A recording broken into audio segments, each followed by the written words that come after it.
Hello guys, कैसे हो आप सभी। आई होप कि आप सभी अच्छे होंगे। मैं डॉक्टर एकता अग्रवाल शिक्षा स्फीयर के प्लेटफॉर्म पर आप सभी का स्वागत करते हैं। आज हम लोग इस सेशन में बात करेंगे, जैसे कि हम लोग ने लास्ट सेशन में हमने आपसे कहा था कि जो डायमेंशन एनालिसिस होती है उसकी कुछ एप्लीकेशंस होती हैं, तो उसकी एप्लीकेशंस की बात हम लोग आज के सेशन में करेंगे। तो आज हम लोग बात करने जा रहे हैं एप्लीकेशन ऑफ डायमेंशन एनालिसिस की। एप्लीकेशन ऑफ डायमेंशन एनालिसिस में आज हम लोग बात करेंगे, क्योंकि हम लोगों ने देखा था कि दो मेजर इंपॉर्टेंट एप्लीकेशंस होती हैं डायमेंशन एनालिसिस की। क्या क्या होती हैं? पहली होती है आपकी we have to check dimensional correctness of a formula with the help of a dimension analysis। dimension analysis की हेल्प से हम किसी भी फॉर्मूले की डायमेंशनल करेक्टनेस को चेक कर सकते हैं। और दूसरी इसकी एप्लीकेशन होती है कि हम किसी भी फॉर्मूले को डिराइव कर सकते हैं based on the depending parameters given in the question. Question में जो भी डिपेंडिंग पैरामीटर्स गिवन होंगे उनकी बेसिस पर हम फॉर्मूले को भी डिराइव कर सकते हैं with the help of dimension analysis. तो आज हम लोग इस सेशन में बात करने जा रहे हैं इसके पहले एप्लीकेशन की, जिसकी बात है कि dimensional correctness of a formula. तो ये पहली एप्लीकेशन आपकी लिखी है checking the dimensional consistency of equations, मतलब dimensional correctness of a formula. ठीक है, इसका यही मतलब होता है कि हम किसी भी इक्वेशन की डायमेंशनल कंसिस्टेंसी को चेक कर सके, या हम ये कहें दूसरे लैंग्वेज में कि हम फॉर्मूले की डायमेंशनल करेक्टनेस को चेक कर सके। ठीक है, तो आज हम लोग एप्लीकेशन नंबर 1 पे डिस्कशन करने जा रहे हैं इस सेशन में। तो सबसे पहले कि अगर हमारे पास कोई भी फॉर्मूला लिखा हुआ है, कोई भी फॉर्मूला लिखा है, जैसे कि मान लीजिए कि आपके पास एक काइनेटिक एनर्जी का आपके पास रहता है, आपने कहा कि kinetic energy is equal to half mv²। हम सभी को फॉर्मूला पता है ना। तो यहां से दिखता है कि काइनेटिक एनर्जी का जो डायमेंशन होगा वो क्या होगा, ml2t-2 होगा। हाफ का तो कोई डायमेंशन होता नहीं है। और अगर हम इसके, ये हो गया इसका लेफ्ट हैंड साइड, ये हो गया इसका राइट हैंड साइड। अगर हम राइट हैंड साइड का डायमेंशन को चेक करते हैं तो मास का निकल के आ जाएगा अपना m, वेलोसिटी का निकल के आएगा lt-1, तो इसका हो गया स्क्वायर। तो यहां से देखेंगे तो ये भी आ जाएगा ml2t-2। इसका मतलब है कि with the help of dimension analysis की हेल्प से हम ये चेक कर सकते हैं कि whether this formula is correct और नॉट। तो अगर दोनों तरफ की डायमेंशंस अगर इक्वल आ गई हैं, जैसे कि इसमें दिख रहा है कि दोनों तरफ की डायमेंशंस क्या आ गई हैं, इक्वल आ गई हैं। अगर दोनों तरफ की डायमेंशंस इक्वल आ जाती हैं तो हम क्या कह देते हैं कि फॉर्मूला अपना सही है। ठीक है, यही चीज यहां लिखी हुई है। Whenever there is any formula, आपको क्या करना है कि आपको डायमेंशंस देखनी है एलएचएस की, आपको डायमेंशंस देखनी है आरएचएस की। अगर अब देखिए, जब दोनों की डायमेंशंस देखी जाएंगी, अगर if dimension of LHS equal to RHS, अगर डायमेंशंस इक्वल आ जाती है, जैसे कि इस क्वेश्चन में हमने देखा कि डायमेंशन इक्वल आ गई है। अगर डायमेंशन इक्वल आ जाती है तो इसका मतलब ये होता है कि आपका फॉर्मूला डायमेंशनली करेक्ट है। ध्यान से समझिएगा इस बात को, आपको लिखना पड़ता है अपनी कॉपी में कि if dimension of LHS is equal to dimension of RHS, it represents कि formula is dimensionally correct. Formula जो होगा वो डायमेंशनली तो करेक्ट होगा। ये बात एकदम यहां से क्लियर हो जाती है, क्लियर एंड कट बात है कि फॉर्मूला जो होगा वो डायमेंशनली करेक्ट होगा अगर हमारी एलएचएस इक्वल टू आरएचएस आ जाती है। लेकिन यहीं से एक और स्टेटमेंट निकल के आता है कि अगर डायमेंशनली करेक्ट फॉर्मूला है तो वो ये नहीं रिप्रेजेंट करता है कि ये फॉर्मूला एक्सपेरिमेंटली भी करेक्ट होगा। ठीक है, इसका मतलब है कि डायमेंशनली करेक्ट फॉर्मूला जरूरी नहीं है कि इस चीज को रिप्रेजेंट करे कि वो फॉर्मूला एक्सपेरिमेंटली भी करेक्ट हो। जैसे कि मान लीजिए इसमें अगर हमने हाफ हटा दिया, हमने यहां से हाफ हटा दिया, तब भी तो ये फॉर्मूला डायमेंशनली करेक्ट है। लेकिन क्या ये फॉर्मूला एग्जैक्ट में करेक्ट है? अब नहीं, अब ये गलत हो गया, अब ये फॉर्मूला गलत हो गया। एग्जैक्ट में एक्सपेरिमेंटली ये फॉर्मूला अब सही नहीं है, क्योंकि हमें पता है काइनेटिक एनर्जी का फॉर्मूला हाफ mv² आता है। इसका मतलब है कि ये फॉर्मूला डायमेंशनली अब करेक्ट, डायमेंशनली तो करेक्ट है बट एक्सपेरिमेंटली करेक्ट नहीं है। तो हम क्या लिखेंगे, अब हम यहां पर लिखेंगे कि यहां पर ये जो रिजल्ट निकल के आ रहा है ये रिजल्ट डायमेंशनली करेक्ट है। आपको ये चीज यहां मेंशन करनी पड़ेगी कि ये रिजल्ट क्या है, डायमेंशनली करेक्ट है। लेकिन आप ये नहीं कह सकते हैं कि ये फॉर्मूला एग्जैक्ट करेक्ट है।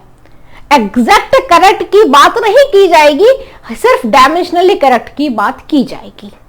बात क्लियर हुई? यहां पर डायमेंशनली करेक्ट का मतलब है कि फॉर्मूला डायमेंशनली करेक्ट आना चाहिए, लेकिन आप देख रहे हैं कि यह फॉर्मूला एग्जैक्ट में गलत है। तो यही चीज यहां लिखा हुआ है कि if DLHS equal to DRHS that does not mean formula is correct. इसका यह मतलब नहीं है कि फॉर्मूला सही है।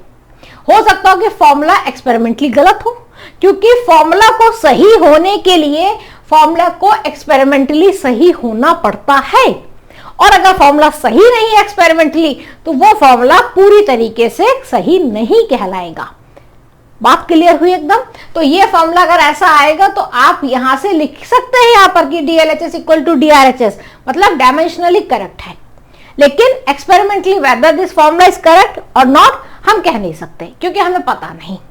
अभी काइनेटिक एनर्जी का आपको पता है तो आप कह सकते हैं, लेकिन बहुत सारे फॉर्मूले ऐसे हैं जिनको आपको नहीं पता है, डायमेंशनली वो आपको दिखेंगे कि सही है, तो आप उसको सिर्फ डायमेंशनली बोल सकते हैं कि वो सही है, बाकी आप उसके बारे में आगे कोई भी बात नहीं कह सकते हैं। बात एकदम क्लियर एंड कट है। यहां पर आगे देखिए, अगर डायमेंशन ही बराबर नहीं आ रही है, जैसे कि मान लीजिए कि यहां पर अगर हमने क्यूब कर दिया, इसी क्वेश्चन में अगर हमने क्यूब कर दिया तो इसकी क्या डायमेंशनली इक्वल आएंगी? यहां पर हो जाएगा क्यूब, इसका डायमेंशन यहां हो जाएगा क्यूब। अब ये क्या डायमेंशनली इक्वल है? डायमेंशनली इक्वल ही नहीं होंगे। अब जब डायमेंशनली इक्वल नहीं होंगे तो ये हमेशा ही क्या होंगे? इनकरेक्ट होंगे। ये हमेशा ही क्या होंगे? इनकरेक्ट होंगे। यहां पर हम क्या लिख सकते हैं? Always incorrect. भाई जो चीज डायमेंशनल ही गलत है तो वो फॉर्मूले में ही क्या सही होगी? फॉर्मूले में तो गलत ही होगी ना। फिर तो वो जब डायमेंशनली गलत है तो फॉर्मूले में तो गलत ही है। तो ये हमेशा मतलब सिरे से इसको नकार दिया जाता है कि अगर DLHS not equal to dimension of RHS then formula is always correct. बात क्लियर हुआ? और अगर ऐसा केस बनता है कि इक्वल हो रहा है तो फॉर्मूला डायमेंशनली केवल करेक्ट होगा, लेकिन आप ये नहीं कह सकते हैं कि फॉर्मूला एग्जैक्ट में करेक्ट है कि नहीं है। तो ये स्टेटमेंट लिखना वहां पर बहुत जरूरी होता है। आई होप यहां तक की पूरी बात एकदम अच्छे से आपको क्लियर हो गई होगी। अब हम लोग कुछ क्वेश्चंस यहां पे कर लेते हैं, उससे आपको और बातें क्लियर हो जाएंगी। चलिए देखते हैं हम लोग यहाँ पर कुछ क्वेश्चंस की। इस क्वेश्चन से हमें एप्लीकेशन नंबर 1 की और अच्छी तरीके से समझ हो जाएगी। क्वेश्चन कह रहे हैं कि whether they are dimensionally correct और नॉट, मतलब ये जो कुछ फॉर्मूले लिखे हैं ये फॉर्मूले डायमेंशनली करेक्ट है कि नहीं करेक्ट है। ठीक है, चलिए चलते हैं पहले वाले क्वेश्चन में। पहला क्वेश्चन कह रहा है kinetic energy half mv cube. हमें पता है kinetic energy half mv square होता है, तो ये तो गलत ही होगा, लेकिन आपको इसको करके दिखाना होगा। तो यहाँ पर हम कर सकते हैं काइनेटिक एनर्जी, यानी हम इसको लिख सकते हैं kinetic energy is equal to half mv cube. ऐसा क्वेश्चन ने लिखा है तो इसको बार बार लिखने की जरूरत नहीं है, क्वेश्चन तो ऑलरेडी लिखा ही हुआ है। तो हम यहाँ पे क्या लिख सकते हैं? हम यहाँ पे सबकी जरा डायमेंशंस लिख देते हैं कि dimension of mass, dimension of m की डायमेंशन क्या होगी? m होगी आपकी।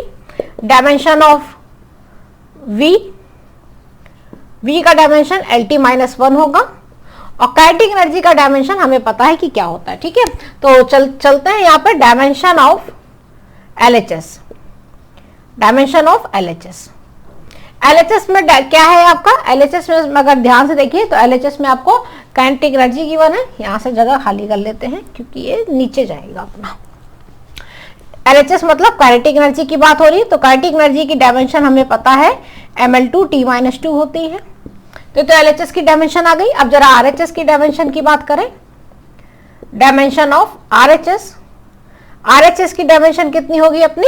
हाफ mv क्यूब है, हाफ mv क्यूब है। इसको जरा हम सॉल्व करते हैं तो हाफ की तो कोई डायमेंशन होगी नहीं, m की m हो गई, v का क्यूब हो गया यानी LT-1 का क्यूब। इसको सॉल्व करेंगे तो ये mL3T-3। तो ये डायमेंशन आ गई किसकी? RHS की। ये डायमेंशन है अपनी LHS की। तो क्वेश्चन में ही दिख रहा है कि dimension of LHS is not equal to dimension of RHS। तो यहां से हम क्या लिख सकते हैं कि फॉर्मूला क्या है? इनकरेक्ट है। सीधे हम लिखेंगे कि इनकरेक्ट है, this is incorrect. Dimensionally incorrect की बात ही नहीं होगी, तो मतलब फॉर्मूला जो है वो इनकरेक्ट ही हो गया। डायमेंशनली करेक्ट होगा या इनकरेक्ट होगा। ठीक है, तो इनकरेक्ट लिखा जाएगा, इसको इनकरेक्ट है। फॉर्मूला ही गड़बड़ है, क्योंकि DLHS is not equal to DRHS, तो फॉर्मूला ही गलत है, सीधी सी बात है। चलिए इसमें एक क्वेश्चन अपना और था, क्या था? दूसरा क्वेश्चन था अपना kinetic energy is equal to half mv² था ना, kinetic energy is equal to half mv²।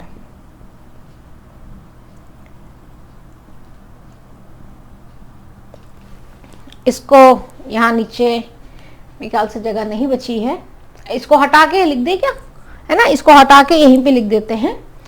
उसको नहीं है, इसको तो आपने देख लिया है। तो kinetic energy is equal to half mv², जो बी वाला पार्ट था उसको ऊपर ही लिख देते हैं, यहाँ पे लिख देते हैं हाफ mv² वाले का, बी वाले पार्ट की बात यहाँ करते हैं, हाफ mv² था वहां पे।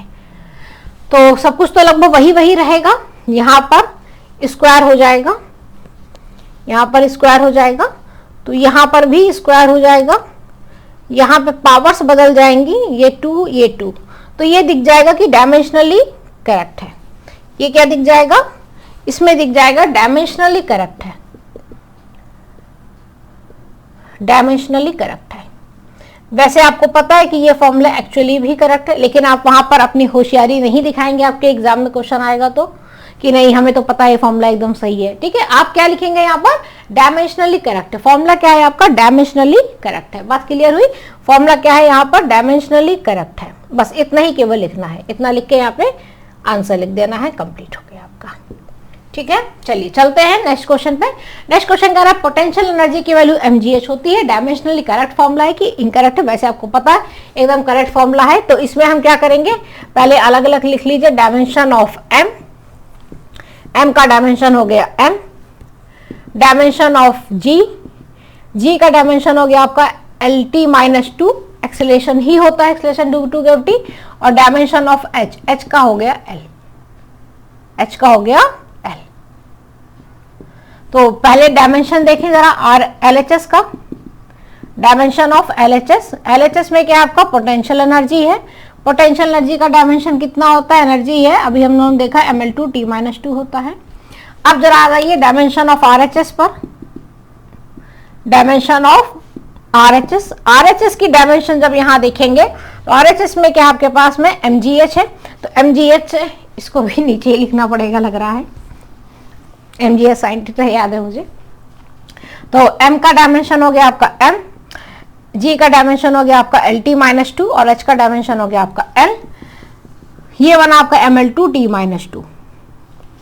तो यहां से दिख रहा है कि dimension of LHS equal to dimension of RHS, LHS equal to dimension of RHS। इसका मतलब फॉर्मूला क्या है? डायमेंशनली करेक्ट है। Formula is dimensionally correct, dimensionally formula correct है। एक्चुअल में करेक्ट है वो बात अलग है कि अपने को पता है कि फॉर्मूला एक्चुअल में भी करेक्ट है, लेकिन आपको क्या लिखना है? आपको लिखना है कि फॉर्मूला जो है वो डायमेंशनली करेक्ट है। आपको क्या लिखना है? कि फॉर्मूला जो है वो डायमेंशनली करेक्ट है। आप इस चीज को वहां पे नहीं लिखेंगे कि अरे मुझे तो पता है ये फॉर्मूला एक्चुअली करेक्ट है, नहीं, बस इतना ही लिखेंगे डायमेंशनली करेक्ट ये फॉर्मूला आपका है। बात क्लियर हुआ यहाँ पर? अच्छा, इसी में अपना जो डी वाला ऑप्शन था, डी वाला जो पार्ट था वो क्या था? डी वाले पार्ट में मैंने mgh साइन थीटा कर दिया था, है ना। अब आपको दिख रहा है, अगर ध्यान से देखिए तो इसमें अगर हम लोग बात करें कि इसमें क्या होगा, तो यहां पर हमें sine theta, dimension of sine theta को भी लिखना पड़ेगा अपने को। तो साइन थीटा का अगर हम बेटा यहाँ पे डायमेंशन लिखेंगे तो हम यहाँ पे लिख दे रहे हैं dimension of sine theta, dimension of sine theta. Sine theta क्या है? एक ट्रिग्नोमेट्रिक फंक्शन है, मैंने आपको बताया था जितने भी ट्रिग्नोमेट्रिक फंक्शन होते हैं उनकी कोई भी डायमेंशन नहीं होती है, डायमेंशन लेस होता है। तो इसकी डायमेंशन क्या होगी? m0 L0 T0। तो जब LHS की डायमेंशन तो यही रहेगी, तो जब RHS में mgh साइन थीटा लिखा जाएगा तो इसकी डायमेंशन क्या हो जाएगी? m0 L0 T0, dimension less होता है। तो इसकी डायमेंशन इसमें कोई फर्क नहीं डालेगी। इसका मतलब है कि फॉर्मूला अभी भी डायमेंशनली करेक्ट है, लेकिन आपको पता है कि ये फॉर्मूला गलत है। आपको पता है कि पोटेंशियल एनर्जी का फॉर्मूला mgh साइन थीटा नहीं होता है, फॉर्मूला गलत है, लेकिन डायमेंशनली फॉर्मूला सही आ रहा है। आई बात समझ में? तो डायमेंशन आपको कभी कभी क्या होती है? गलत राह पे भी ले जाती है। जैसे होता है ना, कभी कभी गूगल मैप क्या होता है? गलत रास्ते पे ले जाता है। सेम वही चीज है कि डायमेंशन एनालिसिस कभी कभी आपको गलत फॉर्मूला भी सही फॉर्मूला बता देता है। फॉर्मूला देख रहे हैं आप, गलत है, potential energy mg sin theta नहीं होता है, फॉर्मूला सरासर गलत है, लेकिन फॉर्मूला डायमेंशनली करेक्ट है। तो डायमेंशन एनालिसिस ने क्या कह दिया, उसने कह दिया कि भाई ये फॉर्मूला तो सही है, लेकिन अपने को पता है ये फॉर्मूला तो गलत है। तो ये थोड़ी इसकी क्या है, ड्रॉबैक है। तो इसका ड्रॉबैक क्या, यही इसका सबसे बड़ा ड्रॉबैक है कि ये गलत फॉर्मूले को भी सही फॉर्मूला करार देता है। ये कह देता है कि फॉर्मूला सही है, क्योंकि इसको सिर्फ डायमेंशन से मतलब है, इसको इस चीज से मतलब नहीं है कि एक्चुअली में ये फॉर्मूला गलत है। आई बात समझ में? तो यहां से आप इसके ड्रॉबैक को भी देख सकते हैं कि इसका ड्रॉबैक क्या है। चलिए चलते हैं, कुछ और क्वेश्चंस देखते हैं आगे की ओर। चलिए देखते हैं कुछ और क्वेश्चंस, काफी इंपॉर्टेंट है ये इसमें भी यही पूछा गया है आपसे कि आपको बताना है कि whether the equations are dimensionally correct और नॉट। ठीक है, इक्वेशंस डायमेंशनली करेक्ट हैं कि नहीं करेक्ट हैं, ये चीज अपने को यहाँ पर बतानी है। जैसा कि आपको दिख रहा होगा, ये सारी की सारी इक्वेशंस जो है वो करेक्ट है, क्योंकि ये न्यूटन्स की इक्वेशन ऑफ मोशन है। First equation, second equation, third equation जो इक्वेशन ऑफ मोशन कहलाती हैं अपनी।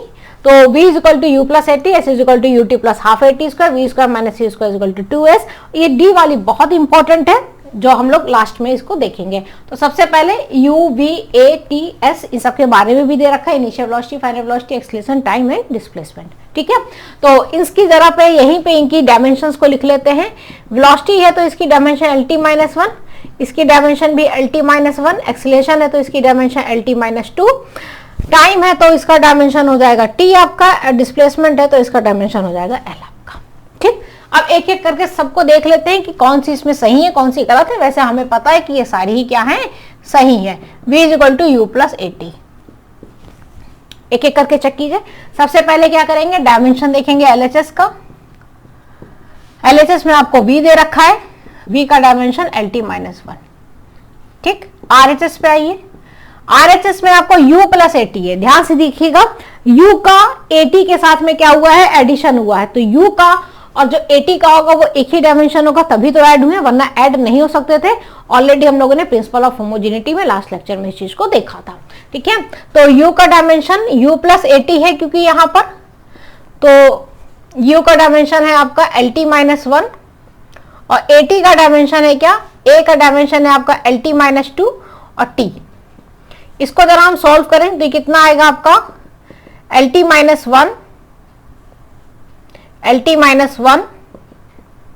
और प्लस का lt-1, इतना ही आएगा। -2 + 1 यानी -1। मैंने आपको बताया था सेम डायमेंशन होंगी तो ऐड होंगी, तो ये भी वही डायमेंशन, ये भी वही डायमेंशन, ऐड होके lt-1 ही आएगा, 2 टाइम्स नहीं हो जाएगा। मैग्नीट्यूड की बात नहीं होती, डायमेंशन की बात होती है। ठीक है, तो RHS भी आपका इतना ही आ गया।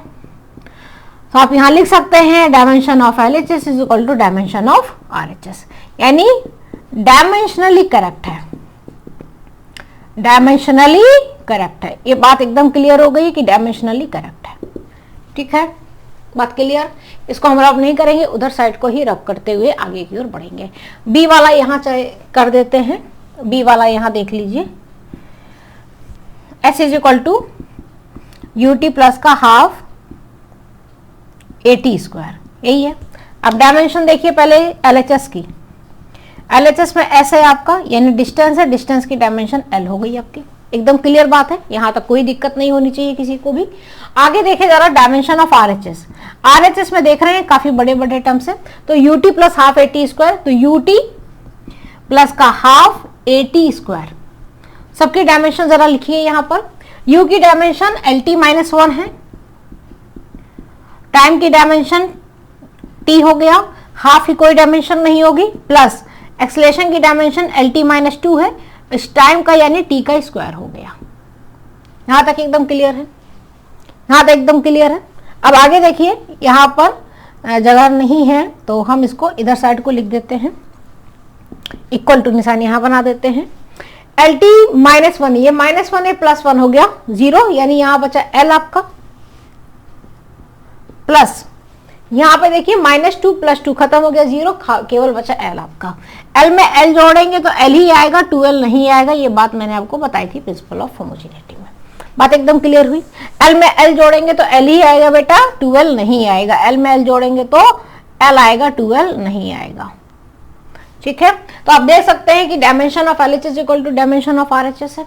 यहां पर भी वही चीज आ रही है, क्या निकल के आ रही है यहाँ पर भी यही चीज निकल के आ रही है, dimension of LHS equal to dimension of RHS। तो हम कह सकते हैं कि ये क्या है, डायमेंशनली करेक्ट है। फिर से वही स्टेटमेंट लिख लिया, डायमेंशनली करेक्ट है। बात क्लियर हुई। चलिए बढ़ते हैं इसके सी वाले ऑप्शन पर, सी वाले क्वेश्चन पर, मतलब ऑप्शन नहीं है ये तो क्वेश्चन हैं केवल आपके। सी वाले ऑप्शन पे जरा बढ़िए, सी वाले ऑप्शन को जरा देखिए सभी लोग। सी है कि v square minus u square equal to 2as। ठीक है, सबसे पहले डायमेंशन देखिए LHS का। LHS क्या है आपका, वी स्क्वायर माइनस का यू स्क्वायर है। v का डायमेंशन क्या हो जाएगा, ऐसे इसको ब्रैकेट में कर लीजिए, या इसको इस प्रकार से नहीं, इस प्रकार इस तरीके से फिर ब्रैकेट में किया जाएगा। आपको अगर इसको ब्रैकेट के अंदर करना है तो आप इसको इस तरीके से ब्रैकेट में करें, v का स्क्वायर माइनस का u का स्क्वायर। ठीक है, v का डायमेंशन क्या है अपना, LT माइनस 1 है, LT माइनस 1 इसका स्क्वायर माइनस ये भी है LT माइनस 1 इसका स्क्वायर, तो कितना हो जाएगा L2T माइनस 2। इधर भी कितना हो जाएगा L2T माइनस 2। सेम चीज माइनस होके जीरो नहीं देगा, डायमेंशन है, जीरो नहीं हो जाएगा। बहुत बच्चे सोचते हैं जीरो हो गया, कट गया जीरो हो गया, जीरो नहीं होगा बेटा, L2T माइनस 2 ही आएगा। तो ये तो डायमेंशन आ गई आपकी LHS की। RHS पे आइए जरा, RHS की डायमेंशन देखिए यहाँ पर। RHS क्या है आपका 2as है ना, और 2 का तो कोई डायमेंशन होगा नहीं, a का होगा और s का होगा। a का डायमेंशन है आपका LT माइनस 2 और s का डायमेंशन है आपका L। इसको सॉल्व करेंगे तो ये भी आ जाएगा L2T माइनस 2। आप यहां से देख सकते हैं कि dimension of LHS is equal to dimension of RHS। यहाँ पे भी वही चीज आ गई है, dimension of LHS is equal to dimension of RHS। तो इसका मतलब क्या है कि ये फॉर्मूला आपका डायमेंशनली करेक्ट है, डायमेंशनली करेक्ट है। बात एकदम क्लियर हो गई। अब चलते हैं इसके फोर्थ वाले पार्ट पे, और फोर्थ वाला पार्ट बहुत ही इंपॉर्टेंट है, इसको तसल्ली से आप लोग देखिएगा, तसल्ली से हम इसको पढ़ाएंगे। ठीक है, कि nth टर्म का जो डिस्टेंस होता है उसकी value u plus a/2 2n minus 1 होती है। इसको तसल्ली से देखिएगा, एकदम अच्छे से आपको इसको समझना है, और अच्छे से हम भी यहाँ पर इसको आपको समझाएंगे, क्योंकि हो सकता है आप पहली बार इसे देख रहे हो। चलिए देखते हैं डी वाला जो पोर्शन है अपना, उसको देखते हैं। अगर ध्यान से तसल्ली से इस चीज को देखिए सभी लोग। सबसे पहले लिखा क्या है यहाँ पर, ये आपको देखना है। क्या लिखा हुआ है, SNH लिखा है। SNH is equal to u plus a/2 n minus 1। तो इसका मतलब क्या है, पहले तो इसका मतलब समझिए। ठीक है, बहुत सारे बच्चों को तो इसका मतलब भी नहीं मालूम होगा कि इसका मतलब होता क्या है। यहाँ पे NH लिखने का मतलब क्या है ये आपको पता होना चाहिए, तसल्ली से एकदम आपको इसको समझना है। क्लियर बात हुई। अब देखिए ये nth होता है, सबसे पहली बात तो ये क्या है, nth है, यानी ये डिस्प्लेसमेंट इन nth सेकंड की बात कर रहा है। ये किसकी बात कर रहा है, डिस्प्लेसमेंट इन nth सेकंड की बात कर रहा है। पहली चीज ये क्लियर होनी चाहिए, ये nth सेकंड के डिस्प्लेसमेंट की बात कर रहा है। अब ये nth सेकंड होता क्या है इसके बारे में जानिए। जैसे कि मान लीजिए आप यहाँ पर हम आपके लिए एक बनाते हैं। मान लीजिए ये एक पेड़ है, ठीक है, एक ट्री है, और इस ट्री से आपका घर है। ये ट्री से आपके घर तक जाने में हमें 10 मीटर की डिस्टेंस ट्रेवल करनी पड़ती है। ठीक है, आप ट्री से आपको अपने घर तक जाने में जो डिस्टेंस ट्रेवल करनी पड़ती है वो 10 मीटर की डिस्टेंस होती है। इस 10 मीटर की डिस्टेंस को ट्रेवल करने में आप जितना समय लेते हैं वो आप 10 सेकंड का समय लेते हैं। 10 सेकंड में आप 10 मीटर की डिस्टेंस को ट्रेवल करते हैं। ठीक है, बात एकदम क्लियर हुई कि 10 मीटर की डिस्टेंस को आपको 10 सेकंड में कवर करना पड़ता है। मतलब आपको इतना समय लगता है 10 मीटर की डिस्टेंस को ट्रेवल करने में। तो अगर आप ये कहें कि अगर ये यूनिफॉर्म मोशन होगा, ध्यान से सुनिएगा मेरी बात को, अगर ये यूनिफॉर्म मोशन होगा, अगर ये यूनिफॉर्म मोशन होगा, तो यूनिफॉर्म मोशन का मतलब क्या होता है, यूनिफॉर्म मोशन का मतलब होता है कि वेलोसिटी जो है वो कांस्टेंट रहेगी। यूनिफॉर्म मोशन का मतलब होता है कि वेलोसिटी जो है वो कांस्टेंट बनी रहेगी, वेलोसिटी कांस्टेंट रहेगी। ये यूनिफॉर्म मोशन का मतलब है। वेलोसिटी कांस्टेंट होने का मतलब यहाँ पर क्या है कि आप हर 1 मीटर को कवर करने में 1 सेकंड का समय ले रहे हैं। आप हर 1 मीटर को कवर करने में 1 सेकंड का समय ले रहे हैं। भाई 10 मीटर में 10 सेकंड हो गए, इसका मतलब 1 मीटर में 1 मीटर को कवर करने के लिए 1 सेकंड का समय लिया जा रहा है, सीधी सी बात है। अगर 10 मीटर है, 10 सेकंड का समय लग रहा है, 10 मीटर आप समझ लीजिए, इसको ऐसे बना लीजिए, 1 मीटर, 2 मीटर, 3 मीटर, 4 हो गए, 5 हो गए, 6 हो गए, 7 हो गए, 8 हो गए, 9 हो गया और ये 10 हो गया। चलिए बराबर ही हम मान के चलते हैं, घर को थोड़ा सा आगे खिसका लेते हैं, ठीक है। 1 2 3 4 5 6 7 8 9 10, ये हमने कह दिया घर है अपना। आ गए हम लोग अपने घर के अंदर, ठीक है। तो ये हमने कह दिया कि यहां तक की जो डिस्टेंस है 10 मीटर, और हर 1 मीटर को कवर करने में 1 सेकंड का समय लग रहा है। तो हम आपसे ये कहें कि आप जब यहाँ पे 1 सेकंड लगा, 2 सेकंड लगा, 3 सेकंड लगा, 4 second, 5 second, 6 second, 7 second, 8 second, 9 second, यानी 9 सेकंड के बाद आप कहां पर होंगे? यहां पर होंगे। अब 9 सेकंड के बाद, 9 सेकंड के बाद आप यहां पर होंगे, होंगे कि नहीं होंगे? ये आपकी पोजीशन होगी, आप यहां पर होंगे 9 सेकंड के बाद। तो 9 सेकंड के बाद आप कितनी डिस्टेंस केवल ट्रेवल करेंगे? 1 ही मीटर की तो डिस्टेंस केवल बची आपको ट्रेवल करने के लिए, बाकी तो आपने सारी डिस्टेंस ट्रेवल कर ली है। सिर्फ 1 मीटर की डिस्टेंस आपको जो बची है वही आप केवल ट्रेवल करेंगे 9 सेकंड के बाद। तो हम यहाँ पर क्या लिख सकते हैं? हम यहाँ पे लिख सकते हैं कि डिस्टेंस इन 9 सेकंड, भाई 1 सेकंड, 2 सेकंड, 1 सेकंड में यहां पहुंचे, 2 सेकंड में यहां पहुंचे, 3 second, 4 second, 5 second, 6 second, 7 second, 8 second, 9 second. 9 second में आप यहां पहुंच गए हैं, 9 सेकंड में आप यहां पहुंच गए हैं, यानी आखिरी का जो 1 सेकंड बचा आपके पास में, उस 1 सेकंड में आपने ये 1 मीटर की डिस्टेंस ट्रेवल की और आप अपने घर में पहुंच गए। यानी distance travel in 10th second, भाई आखिरी का 10वां सेकंड हुआ ना। अब 9 सेकंड को तो आप पूरा खत्म कर चुके हैं अपना, तो distance travel in 10th second, ध्यान से देखिएगा, distance travel in 10th second. 10th second में आप कितनी डिस्टेंस ट्रेवल करेंगे? 1 ही मीटर की तो डिस्टेंस केवल ट्रेवल करेंगे, ओनली 1 मीटर, केवल 1 मीटर की डिस्टेंस आपने ट्रेवल की 10th सेकंड में, पूरी नहीं डिस्टेंस आपने ट्रेवल की है। 9th सेकंड में आप यहां पहुंच गए हैं, यानी इसके बाद वाला जो 10th सेकंड जैसे ही लगेगा तो आपने 10th सेकंड में सिर्फ 1 ही मीटर की आप डिस्टेंस को ट्रेवल कर रहे हैं। तो हम यहां पर अगर आपसे पूछें कि distance travel in 10th second, कि आपने 10th सेकंड में कितनी डिस्टेंस ट्रेवल की, तो आप क्या कहेंगे कि हमने तो 1 मीटर की डिस्टेंस ट्रेवल की आखिरी के 10वें सेकंड में। आखिरी के 10वें सेकंड में, 10th सेकंड में आपने सिर्फ 1 मीटर की डिस्टेंस ट्रेवल की। हम आपसे अगर ये प्रश्न करें, क्वेश्चन करें कि आपने ये 1 मीटर निकाला कैसे है, तो आप क्या कहेंगे? आप कहेंगे कि हमने 10 मीटर में से 9 मीटर घटा दिया। आप यही तो कहेंगे कि हमने 10 मीटर में से ये 9 मीटर घटा दिया। जैसे ही हम 10 में से 9 घटाएंगे 1 मीटर आ गया हमारे पास में। तो distance travel in 10th second आपने कैसे निकाली? आपने 10 - 1 किया है। आपने क्या किया है? आपने एक्चुअली में 10 - 1 किया है, 10 - 9 किया, सॉरी 10 - आपने 9 किया है, वही आपका आ गया 1 मीटर, है ना भाई। 10 सेकंड में पूरी 10 मीटर की डिस्टेंस ट्रेवल हो रही थी, तो 9th सेकंड में आप 9 मीटर की डिस्टेंस ट्रेवल कर चुके थे, तो 10th सेकंड में आपने सिर्फ 1 मीटर की डिस्टेंस ट्रेवल की। ये आपने कैसे निकाला? आपने 10 मीटर में से 9 मीटर माइनस कर दिया, यहां तक की डिस्टेंस ऑलरेडी हम ट्रेवल कर चुके हैं, तो आखिरी बची हुई एक डिस्टेंस अपनी कैसे निकल के आई? पूरे में से इतना वाला माइनस कर दीजिए, तो ये वाली डिस्टेंस आपकी निकल के आ जाएगी। तो अब जरा देखिए, वापस जरा देखिए, जो आपका स्टेटमेंट लिखा हुआ है यहाँ पर, क्या लिखा हुआ है? Displacement in nth second. अगर मुझे nth सेकंड की डिस्प्लेसमेंट निकालनी है तो हम क्या करेंगे? पूरी में से जितनी हो चुकी है उसको माइनस कर देंगे। सिंपल सी बात है, पूरी में से जितनी हो चुकी है उसको माइनस कर देंगे, तो हमें पता चल जाएगी कि nth सेकंड में कितनी डिस्प्लेसमेंट होगी। तो पूरी में से जितनी हो चुकी है उसको क्या कर देंगे?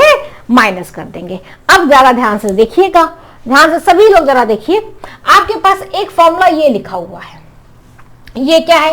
ये डिस्प्लेसमेंट है t सेकंड्स में, displacement in t seconds. t seconds में जो बेटा डिस्प्लेसमेंट होती है उसी का ये फॉर्मूला लिखा है। क्या लिखा हुआ है आपका? ut + ½ at²। टी सेकेंड्स में, टोटल टी सेकेंड में जितनी भी डिस्प्लेसमेंट होगी वो क्या है आपकी UT plus half A T square. Total T second में जितनी भी डिस्प्लेसमेंट होगी वो क्या है आपकी UT plus half A T square. तो अगर हम आपसे ये कहें कि आप हमें बताइए डिस्प्लेसमेंट इन एन सेकेंड्स, तो आप क्या करेंगे? अगर हम आपसे कहें कि आप डिस्प्लेसमेंट इन एन सेकेंड्स बताइए आप हमें, तो आप क्या करेंगे? आप टी की जगह एन लिख देंगे, वहां पर हो गया। ये डिस्प्लेसमेंट हो गई आपकी किसमें? एन सेकेंड्स में। तो एन सेकेंड में ये जो डिस्प्लेसमेंट आई है ये अपनी आ गई u n plus half a n square. एकदम बात क्लियर है यहाँ पर। ये एन सेकेंड्स में अपनी डिस्प्लेसमेंट आ गई u n plus half a n square, इसको एस लिख देते हैं। ठीक, बात क्लियर हुई। अब अपने को क्या करना है? अपने को क्योंकि आखिरी की 10th सेकेंड की डिस्प्लेसमेंट निकालनी है तो हम क्या करेंगे? n-1 है ना भाई, 10 है, 10th सेकेंड की निकालनी है तो 10 सेकेंड में क्या करोगे? 10 में से 9 वाले को घटाओगे, 10 में से 9 वाले को घटाओगे तो आखिरी की 1 सेकेंड की पता चल जाएगी। तो हम क्या कर लेंगे? हम ये निकाल लेंगे displacement in n-1 second. Total में से -1 कर देंगे तो हमें पता चल जाएगी डिस्प्लेसमेंट इन nth सेकेंड। इसको आप इस तरीके से भी समझ सकते हैं, इसको आप कुछ इस तरीके से भी समझ सकते हैं। जैसे कि देखिए एक फिगर और बनाते हैं आपके लिए हम। आप इसको इस तरीके से देख सकते हैं। फिगर कहाँ बनाए? ये वाला फिगर हटाना पड़ जाएगा। चलिए यही वाला फिगर अब हटा देते हैं। ठीक है, ये वाला फिगर हटा देते हैं, एक फिगर और बनाते हैं आपके लिए। ध्यान दीजिएगा, जरा ध्यान दीजिएगा। फिगर 1 बनाते हैं आपके लिए। यहाँ पर हमने कहा कि कोई एक बॉडी है, यू वेलोसिटी से चल रही है और n सेकेंड्स में यहाँ तक पहुँच गई। ठीक है, एकदम बात क्लियर है। कोई एक बॉडी है जिसकी वेलोसिटी u है और वो n सेकेंड्स में यहाँ तक पहुँच गई। ठीक है, तो टोटल डिस्टेंस इसने कितना डिस्प्लेसमेंट किया है? s डिस्प्लेसमेंट किया है। कितना डिस्प्लेसमेंट किया? s डिस्प्लेसमेंट किया। और अगर हम सेम बॉडी की बात करें, और सेम बॉडी जो है वो n-1 सेकेंड्स में, n-1 सेकेंड में कहां तक पहुंचेगी? हमने कहा इसमें से एक कम कर दे अगर हम, n-1 सेकेंड। अच्छा ध्यान दीजिएगा, यहीं पे इस क्वेश्चन में फॉर्मूले में खेल है। इस फॉर्मूले में यहीं पर खेल है। क्या खेल है? कि यहां पर n-1 सेकेंड लिखा जाएगा, 1 सेकेंड ऐसे लिखा जाएगा, n-1 सेकेंड। तो n-1 सेकेंड में कहां तक पहुंचेंगे भाई? हम जो पहुंचेंगे वो हम यहां तक पहुंचेंगे, s ऑफ n-1 सेकेंड तक पहुंच जाएंगे। 1 सेकेंड। इसको दोबारा लिख दे रहे हैं, इसको आपको ऐसे लिखना पड़ेगा कॉपी में अपनी, वरना ये डायमेंशनली इनकरेक्ट दिखेगा आपको। अगर किसी बच्चे ने इसको अभी कर लिया होगा तो उसको डायमेंशनली इनकरेक्ट दिख रहा होगा। साफ साफ दिख रहा है। यहाँ क्या लिखेंगे आप? n-1 सेकेंड लिखेंगे। ठीक है, तो n-1 सेकेंड, तो आप यहाँ पर भी s ही केवल लिखेंगे। क्लियर बात हुई? s, n-1 सेकेंड लिखेंगे आप यहाँ केवल। तो n-1 सेकेंड में कितना डिस्प्लेसमेंट हुआ? s times of n-1 second, s of n-1 second. तो बचा कितना? nth second. जो nth सेकेंड का जो डिस्प्लेसमेंट है वो इतना ही तो केवल डिस्प्लेसमेंट बचेगा। ये तो मैंने आपसे अभी बताया था कि हम जब पूरी निकाल चुके हैं तो पूरी में से हम जितनी चल चुके हैं, टोटल में से हम जितनी चल चुके हैं उसको घटा देंगे तो nth सेकेंड का निकल आएगा डिस्प्लेसमेंट। भाई आपने क्या किया था? 10 में से 9 को घटाया था तो 1 मीटर निकल आया था, यानी 10वें सेकेंड में आपने सिर्फ 1 मीटर चले हैं आप। तो आप क्या करेंगे? अब ये पूरी है आपकी, पूरी को लिख लेंगे SN। ठीक, और जितनी आप कर चुके हैं वो हो जाएगी आपकी n-1 सेकेंड। तो यहाँ पे कितनी बची आपकी? सिर्फ nth बची है आपकी यहाँ पर। तो डिस्प्लेसमेंट इन nth सेकेंड जब हम बेटा यहाँ पे, या फिर आप यहाँ पे एक चीज और लिख लीजिए कि displacement in n-1 second, n-1 second.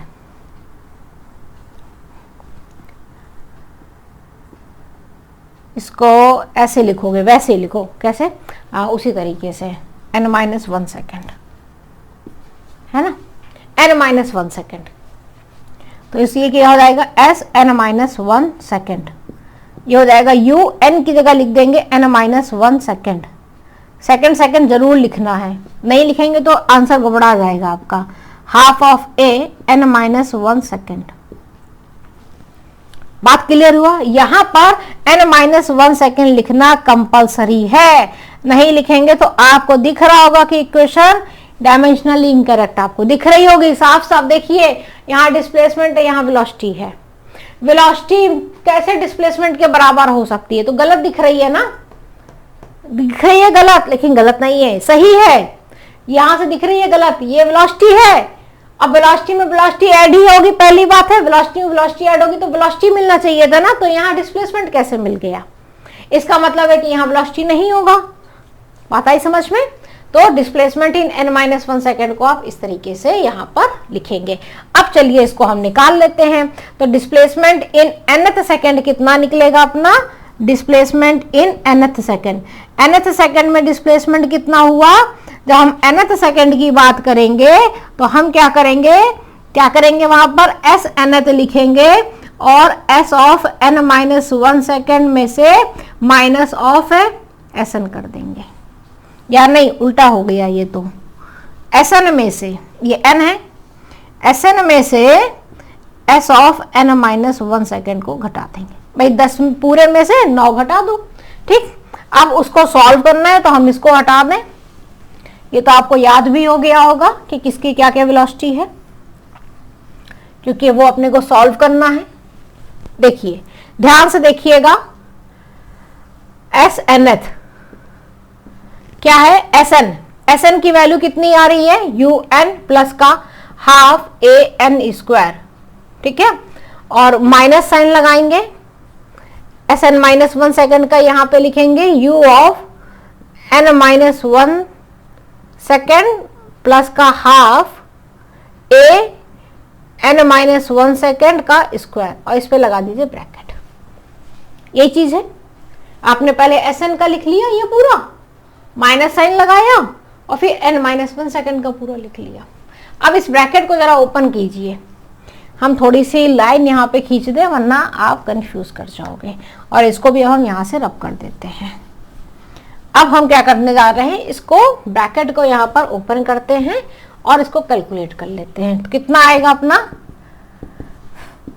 un plus का हाफ an स्क्वायर माइनस, पहले इस ब्रैकेट को अंदर ही ओपन कर लीजिए, un माइनस का u इंटू 1 सेकेंड प्लस का हाफ, इस ब्रैकेट को जरा ओपन कीजिए, a माइनस बी का होल स्क्वायर लगाइए, a स्क्वायर प्लस का b स्क्वायर माइनस का ट्वाइस ए बी, ठीक।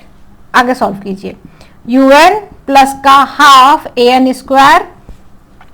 अब इस बिग ब्रैकेट को ओपन कर दीजिए, चाहे बिग ब्रैकेट को अभी ना ओपन कीजिए क्योंकि अभी एक अंदर ब्रैकेट है, तो उसको पहले ओपन कर लीजिए।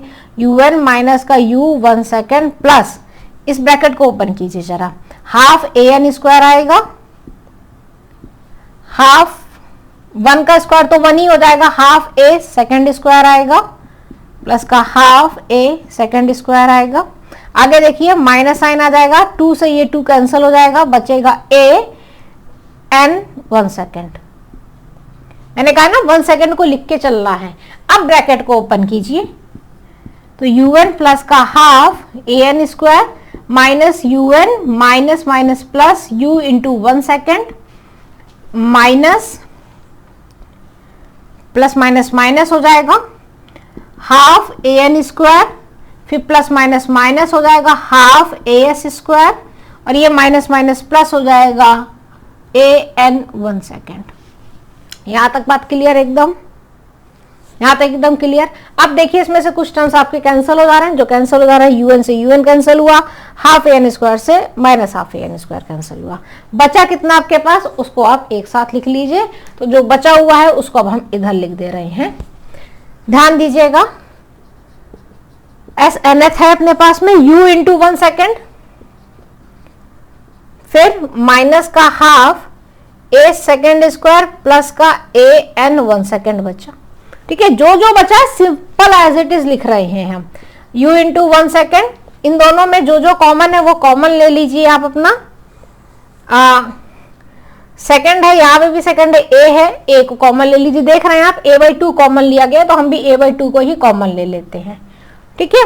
a/2 को जैसे ही हमको यहाँ पे कॉमन लेंगे तो यहाँ पर क्या बच जाएगा अपने पास में, यहाँ से a निकाल लिया है और बाई 2 कर दिया तो यहाँ पे ट्वाइस आ जाएगा, ट्वाइस, और n आ जाएगा इंटू 1 सेकेंड आएगा। और माइनस का इसमें से a/2 कॉमन ले लिया है तो अंदर कितना बचेगा आपके पास में, अंदर आपके पास में यहाँ बच जाएगा, a/2 कॉमन ले लिए तो माइनस का सेकेंड स्क्वायर बचेगा। और आप चाहें तो इसमें से सेकंड को भी कॉमन ले सकते हैं ना, सेकंड भी जरा कॉमन ले लीजिए, सेकंड को भी कॉमन ले लीजिए तो अंदर बच जाएगा 2n।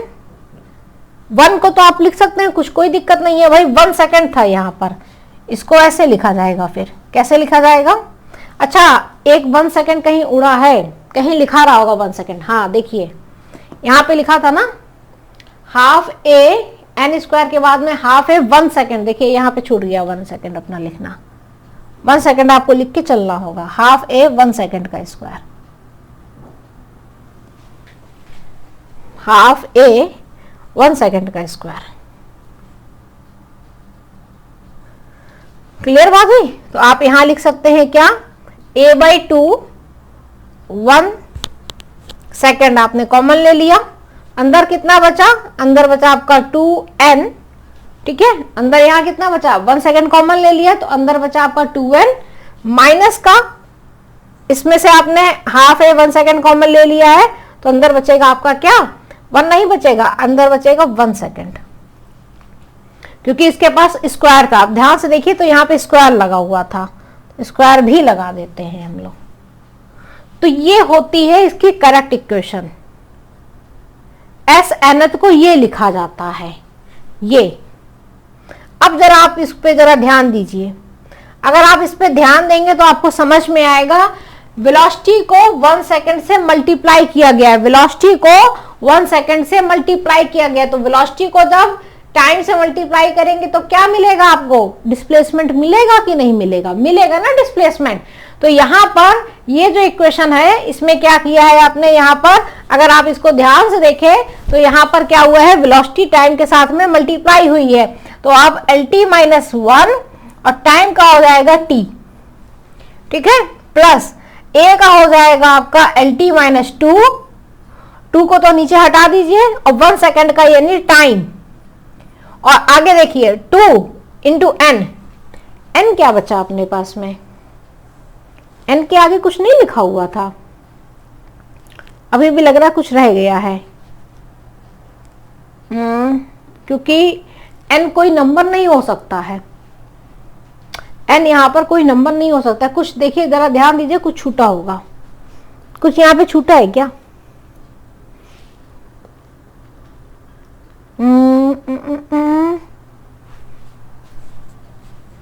यहाँ पे टाइम रहा होगा, टाइम से टाइम ही माइनस होगा, तो यहाँ पे टाइम भी कहीं ना कहीं छूटा है अपना,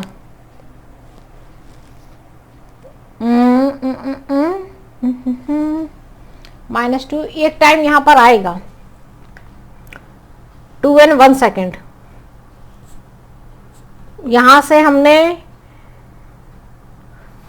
हो कहीं देखिए कहीं छूटा है, कहीं छूटा है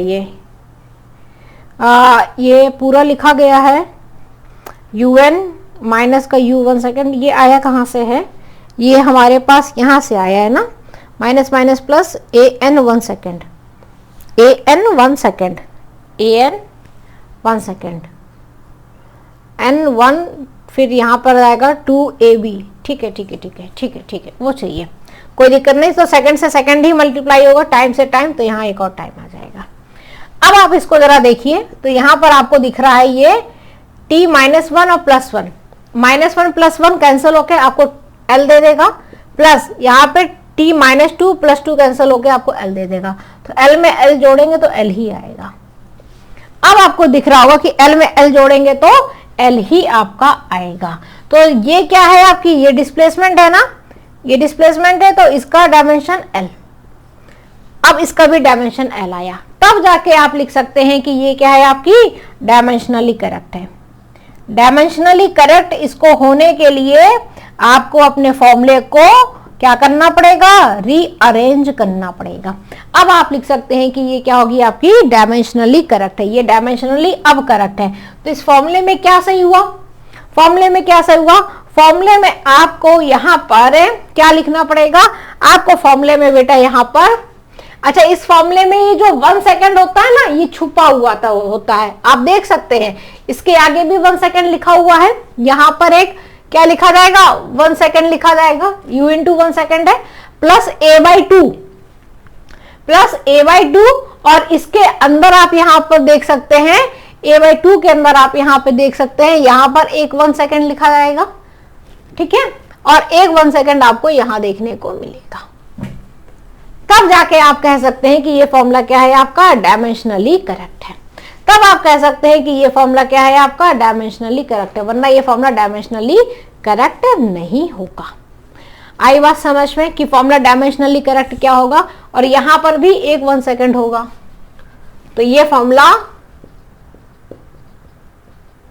अब डायमेंशनली करेक्ट है आपका, ये फॉर्मूला अब क्या है आपका डायमेंशनली करेक्ट है, क्योंकि n सेकंड्स थे ना, n में तो ऑलरेडी टाइम था, n में तो ऑलरेडी टाइम था, तो n में तो ऑलरेडी टाइम है तो इसको नहीं लिखिए, n में तो टाइम है ही है, n तो टाइम ही है ना, n सेकंड मतलब समय की बात हो रही है यहाँ पर, तो ये फॉर्मूला अब जाके आपका डायमेंशनली करेक्ट हुआ।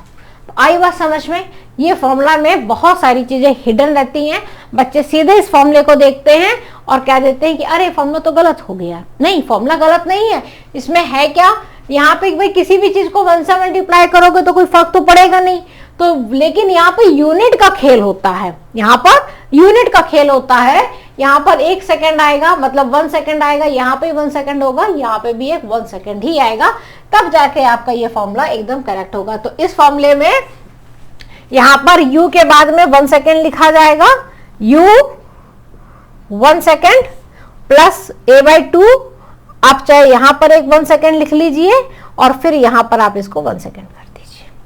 अब यह फॉर्मूला करेक्ट हुआ, लेकिन आपको आपकी बुक में वही फॉर्मूला देखने को मिलेगा, कैसा फॉर्मूला देखने को मिलेगा, यही वाला देखने को मिलेगा। यह फॉर्मूला भी करेक्ट होता है, ये फॉर्मूला भी करेक्ट ही होता है, फॉर्मूला गलत नहीं है, फॉर्मूला सही है आपका ये, लेकिन इस फॉर्मूले में आप डायमेंशनली जब बात करेंगे तो आपको लगेगा फॉर्मूला गलत है, लेकिन फॉर्मूला करेक्ट है। तो मैंने आपको इसको पूरा एकदम डिटेल में खोल के दिखा दिया है कि किस तरीके से ये निकल के आता है। तो ये इक्वेशन डायमेंशनली करेक्ट होती है, ये बात यहां से प्रूफ हो गई है। ठीक, चलिए चलते हैं अब नेक्स्ट टॉप सेशन में हम लोग बात करेंगे इसके एक और डायमेंशन एप्लीकेशन की एप्लीकेशंस पर। ठीक है, चलिए मिलते हैं आपसे नेक्स्ट क्लास में। आई होप कि आपको ये चीज काफी अच्छी और यूनिक दिखी होगी, थोड़ी अलग दिखी होगी। मिलते हैं आपसे नेक्स्ट क्लास में।